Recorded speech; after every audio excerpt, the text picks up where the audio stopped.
네, 안녕하십니까. 가슴분석센터 원장 하트로입니다. 음, 지금 계속해서 이제 그리스도 보좌 설명을 하고 있는데요.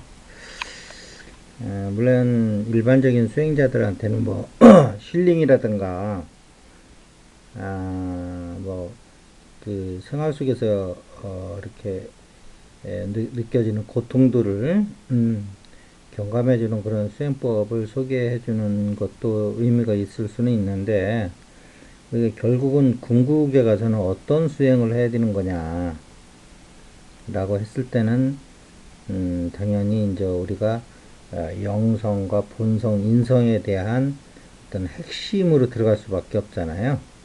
그래서 이제 지금 얘기하는 건 이제 그 그리스도 보자는 영성 쪽이에요. 근데 이제 영성만 가지고 얘기하면 비교가 안 되니까 뭐 인성도 비교하고 이제 본성도 비교를 하면서 그 차이점을 이제 알아가는 과정인데요. 이 차이점을 아는 게 대단히 중요해요. 영성 공부하면서 본성 수행 방식은 또 본성을 한다든지, 또 그러니까 본성 쪽을 공부하면서 그 방편은 또 잘 모르면 그럴 수도 있죠. 영성 수행법을 적용시킨다든지 이렇게 되면 이게 잘못된 거죠. 그러면 이런 수행은 아무리 오래 해도 결실을 못 맺어요. 그래서 저는 기본적으로 어떤 말씀을 자주 드리냐면, 수행을 하는 게 능사가 아니고 그 방법이 과연 내가 이 목표로 하고 있는 이 그 목표를 달성할 수 있는 수행의 방편을 가지고 하는 거냐, 바른 수행법이냐, 뭐 이런 거에 대한 자기 나름대로 확신이 없으면 오히려 이 이론적인 거에 더 확신을 가질 때까지 공부를 하시고, 그 확신이 있으면 그때서 수행을 하라는 거예요, 본격적으로. 왜 이런 말씀을 드리냐면, 그 수행을 먼저 서둘러서 하는 게 중요한 게 아니고, 내가 가고자 하는 그 방향과 목적지를 향해서 내가 지금 하고 있는 이 수행법이 나를 데려다 줄 거냐는 거에 대한 확신이 없으면 10년, 20년 해도 수행만 열심히 했지, 사실은 방편이 잘못된 거에 대한 검토가 없으면 10년, 20년 그냥 흘러가는 건 문제도 아니란 말이에요. 수행 좀 해보신 분들 입장에서 보면 그런 거거든요. 그래서 차라리 10년 동안 수행을 한다 그러면 9년 동안 수행 방법에 대해서 연구를 하더라도 바른 수행법을 9년 동안 찾아서 1년 동안 치열하게 하는 게 오히려 더 결과를 가져온다는 거예요. 잘못된 수행 방법 가지고 10년 동안 하시는 것보다. 그래서 지금까지도 오랜 수행을 해 오시면서 아직 목표, 본인이 생각했던 그런 목표 달성이 안 됐다 그러면 늦었다고 판단할 때가 제일 빠른 거니까요. 그 본인 당사자에게는 다시 한번 수행법에 대한 검토를 해보시는 시간을 많이 가지시는 게 수행하는 시간보다 오히려 그것이 더 현명할 수 있다, 이렇게 보는 거죠. 자, 그래서 오늘은 또 그러면은 이제 제가 설명하고자 하는 거는 좀 큰 산을 먼저 보고 항상 계곡으로 들어가라는 거잖아요. 제가 주장하는 게. 큰 산을 보지 못하고 바로 계곡으로 들어가면 이 계곡이 어디에 위치해 있는지 빠져나가려고 해도 빠져나갈 수도 없고, 이제 이런 오류를 범한단 말이에요. 우선 그럼 영성 수행과 본성에 대한 수행의 근본적인 차이가 뭐냐? 아주 구체적인 수행법으로서, 그냥 개념적인 게 아니고, 이 앞전에는 뭐 부타는 인간으로부터 시작했고 예수님은 신으로부터 시작했다, 이것이 두 분의 분명한 차이다라는 말씀을 드렸는데, 이건 약간 개념적인 거고요. 실지 수행에서 예수와 붓다의 차이는 뭐냐? 근본적인 차이는 본성과 영성의 근본적인 수행에 아주 그 직접적이고도 현실적인 수행 방법의 차이는 뭐냐 하면, 그 깨달음이라고 하는 본성에 대한 깨달음이라고 하는 수행은 견성인 거예요. 견성. 견성. 보면 끝나는 거예요. 그러니까 10년, 20년 수행할 것도 없는 거예요. 그럼. 보면 깨닫는 거기 때문에. 본성은.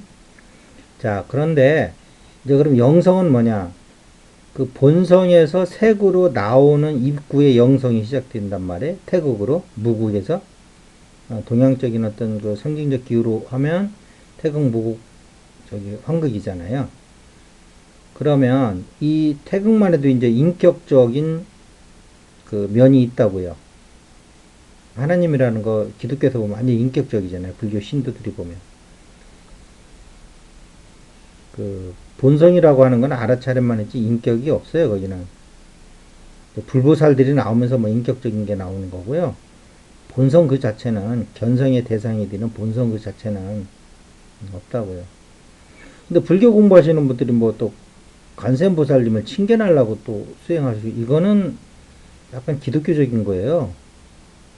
굳이 얘기하면 언어만 불교적인 언어를 갖고 있지 본성을 견성하는 게 불교의 저기 참 그거라고요. 뭐 칭견한다든지 관세음보살 이런 거는 이미 하나님을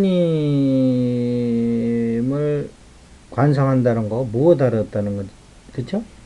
네, 이건 그러니까 이제 이런 거부터 이제 막 이제 구분이 안 되는 거예요. 그 이런 개념이 명확치가 않으면. 자, 그러면 본성은 견성하는 거고요. 그럼 영성은 뭐 하는 거냐? 그 인격적인 면이 있다 그랬죠? 하나님에 대한. 이렇게, 그거는 여기부터는 뭐냐 하면 견성이 아니고요. 동조되는 거예요. 여기부터는 진동으로 해가지고요. 공명을 일으켜서 동조되는 거예요. 그 내가 원하는 그 대상과 하나가 되는 거예요. 그 진동속과 그 동조를 통해서 내가 그 원하는 그 대상의 그 진동수까지 올라가는 거예요. 그러니까 타력신앙이 될 수밖에 없는 거란 말이에요. 불교는 자력신앙뿐이 될 수뿐이 없는 거고요. 이런 극명한 차이가 있는 거예요. 근데 예를 들어서 하나님 뭐 이런 쪽으로 수행한다고 그러면서 견성수행법 비슷한 걸 하고 있다든지 본성을 깨닫는다고 하면서 에너지니 뭐 이런 쪽 그걸 하고 있으면 이거는 말만 갖다 붙인 거지 전혀 목표와 그 목표를 달성하기 위한 수단이 일치가 안 되는 거예요. 머리와 몸이 다른 거라고 따.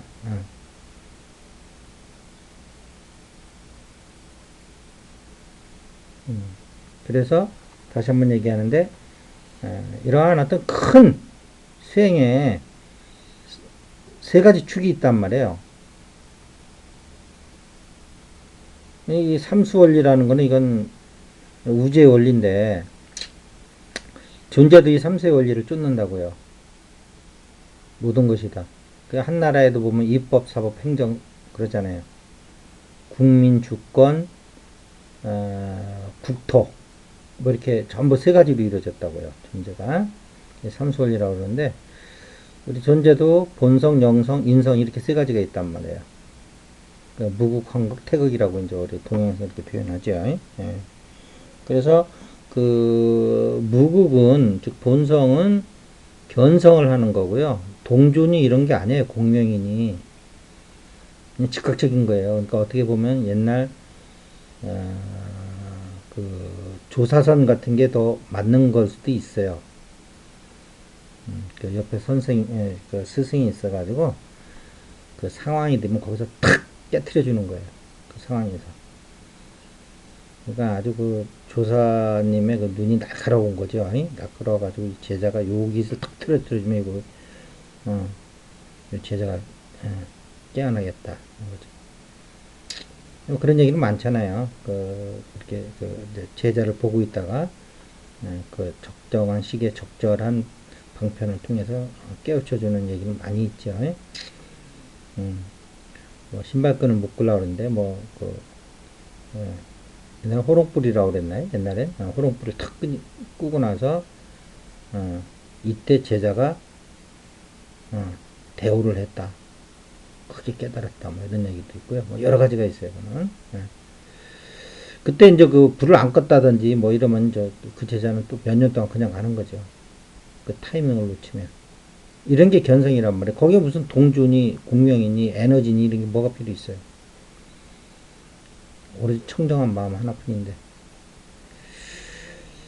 자, 그러고 이제 하나님을 믿는다 그러면 이제 우리 존재라는 게 본성, 영성, 인성 세 가지 측면을 갖고 있기 때문에 인성이라는 측면에서는 이제 하나님을 우리가 이제 그 대상으로 하는데 그것은 내 최고 상부의 또 하나의 나란 말이에요. 그거는 나와 별개의 인격체가 아니고 존재의 족보를 쭉 올라가면 그 처음에 하나님이 있는 거예요. 그러니까 그거는 나의 연장선상에 있고 내가 하나님이 될 수 있는 어떠한 그런 라인 선상에 있는 거예요. 근데 내가 못 뛰는 거는 그만큼 진동수가 안 돼서 못 올라가는 거란 말이에요. 그래서 그 진동수는 동조하고 공명하는 원리로 이제 하는 거예요. 그건 뭘 바라보고 견성하고 이런 게 아니에요. 앉아가지고 이러는 게 아니라고요. 침묵하고 이러는 게 아니에요. 침묵을 하는 것도 동조와 공명을 일으키기 위해서 침묵하는 거지 그냥 침묵만 하고 있다고 되는 게 아니라고요. 반드시 동조와 공명이라고 하는 이 수행법이 반드시 들어가줘야 돼요. 그래야지 하나님과 공명이라는 거는 수리국 국세 이런 걸 하더라도 보면 우주가 다 공명의 원리로 돼 있잖아요. 그러니까 될 수 있는 거예요. 원리적으로도. 자, 그 다음에 이제 영성은 그렇고요. 오늘 인성까지는 얘기 안 하려고 그랬는데 이제 본성과 영성의 차이만 얘기하는데 인성이라는 것은 흔히 하는 말로 이제 그 양심이죠. 우리 내 안에 들어있는 그 본성이든 영성의 인격적인 면이든 본성의 알아차림이든 이러한 그 기능들이 우리 안에 있는데 이것이 사건을 통해서는 즉 인사를 통해서는 어떻게 펼쳐질 거냐 하는 건데 이거가 이제 인의 예지로 이제 설명하고 있단 말이에요. 동양에서는. 그러니까 우리는 참 행복한 수행자들이죠. 본성, 영성, 인성을 다 공부할 수 있는 이런 환경 속에 태어난 거니까요. 대한민국이라는 나라에. 자, 그러면 이것을 이는 측은지시입니다. 이렇게 수지시입니다. 사양지시입니다. 십이지시입니다. 이렇게 얘기를 하는데 이거를 하나하나 거기 대입을 해서 생각을 해서 끌어 쓰는 게 아니고요. 이제 그렇게 설명하시는 데도 있는데 이제 그 단체는 또 가슴을 모르시니까 이제 그럴 수밖에 없는 거고요. 모든 것이 이미 우리는 완벽하단 말이에요. 모두 깨달은 사람이 뭐예요? 이미 다 갖춰져 있다는 거 아니에요. 있는 그대로라는 거예요. 더 이상 듣고 뺏고 생각하고 할 게 없어요.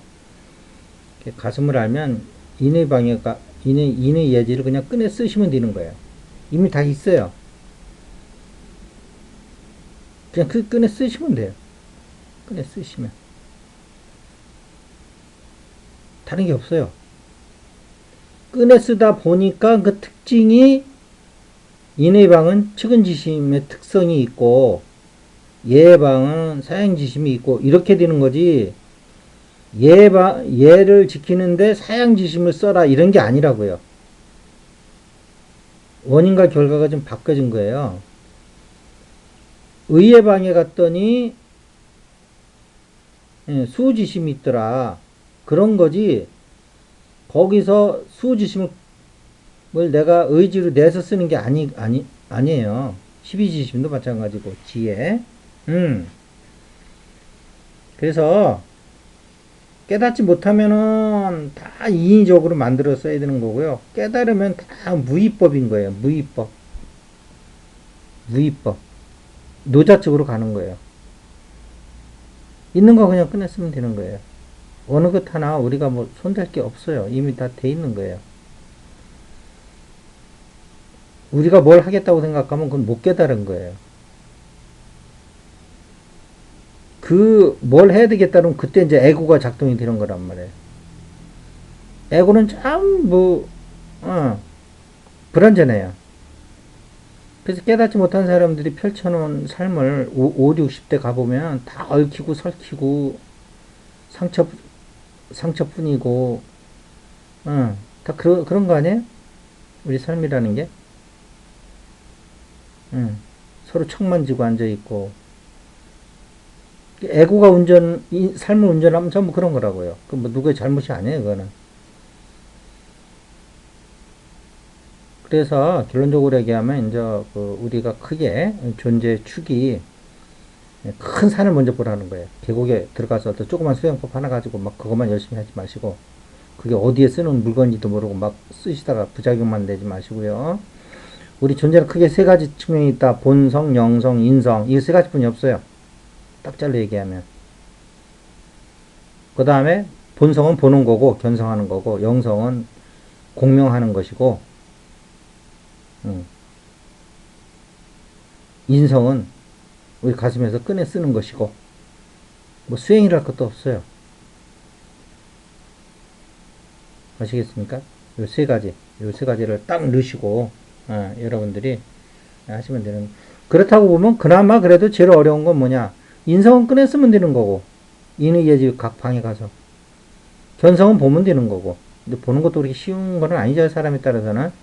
뭐 금세 보는 사람도 있지만 몇십 년을 봐도 에고로만 자꾸 보니까 그게 안 보인단 말이에요. 그런 거 있죠. 아침만 그래도 그 순간적으로 되는 건데 이 공명이 사실은 제일 어려운 거예요. 순간적으로 하나님과 하나 되는 건 쉬워요.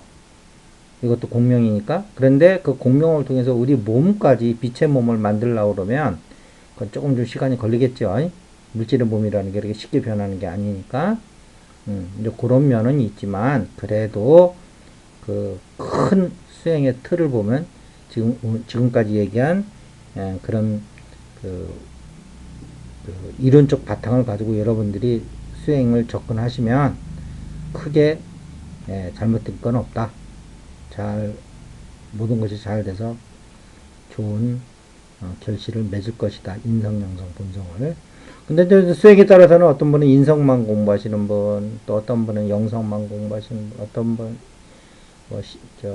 깨달음, 즉 본성만 공부하시는 분이 있는데 이렇게 개념만 정확히 잡고 수행법만 바로 잡으면 한 삶 속에서 한 인간의 삶 속에서 세 가지를 다 할 수 있어요. 이런 개념이 없으니까 깨닫고 나서도 계속 영성, 인성을 못 건드리고 계속 그 주시자로만 남아 있고 아깝잖아요 시간이. 다른 거 할 수 있는 시간도 있는데. 점수라는 거는 영성과 인성을 얘기하는 거예요. 불교에서. 본성만 얘기하는데 무슨 그 점수가 왜 있어요. 근데 그거를 주시자 입장에서만 하려니까 힘든 거란 말이에요. 그때는 영성과 인성이라는 거를 예, 가져와야 되는데 태극 황극의 일을 무극으로만 하려니까 힘들잖아요. 그러니까 위로 갈수록 체 쪽에 강한 거예요. 밑으로 내려올수록 용 쪽에 강한 건데 체는 일체 작용이 없단 말이에요. 그러니까 작용에 속하는 태극과 환극을 무극으로 가지고 하려니까 힘든 거예요. 즉 깨달음을 얻은 다음에 작용이 없는 그 주시자, 즉 본성만을 가지고 그 영성과 인성의 그 점수를 하려니까 그게 어려운 거란 말이에요. 작용이 없는 자리인데 그 자리. 이 두 개는 작용이 있는 자리잖아요. 영성과 인성은. 예. 이런 걸 이런 원리를 알면 제대로 적용이 되는 이걸 모르면 한평생 그러고 있는 거라고요. 자, 오늘은 자기 수행에 문제의식을 갖고 계신 분은 다시 한번 큰 틀에서 재정립을 해 주시길 바라고요. 오늘 이것으로 마치도록 하겠습니다. 감사합니다.